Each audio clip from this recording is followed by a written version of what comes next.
One of the most effective means of asset protection is the use of the limited partnership.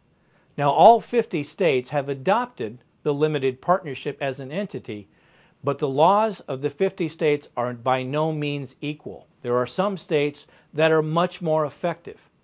There are about 7 states so far that have adopted what we call the limited liability, limited partnership, LLLP. I call it for short the triple LP. The limited partnership of this type is a specially designed vehicle that allows you, as the general partner who controls everything, to have the same benefit of asset protection as the limited partners enjoy. Now, typically, when we create such a limited partnership, we make a trust, the limited partners. That might be a revocable living trust. It might be the Wealth Preservation Trust, or best of all, it might be the Multi-Generation Dynasty Trust. By doing it in that way, you have separate persons in the eyes of the law who are the partners. Yourself, as the managing general partner, probably only owning 1% but controlling 100%.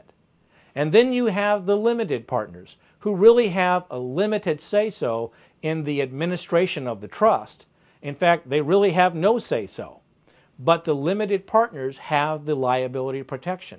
And that is why we will oftentimes use an estate planning vehicle such as the Living Trust, the Wealth Preservation Trust, or the Multi-Generation Family Dynasty Trust.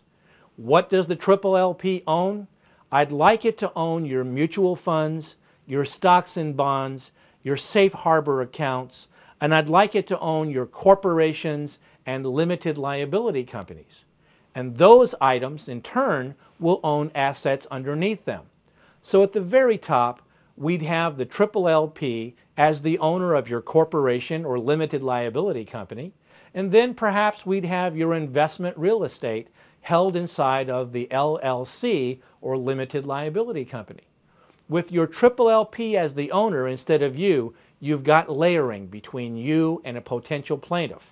The triple LP is an effective asset protection strategy when it's used with limited partners that also reflect your values and your estate planning. So we hope you'll take a look at it. It's a very viable entity, and we look forward to answering your questions.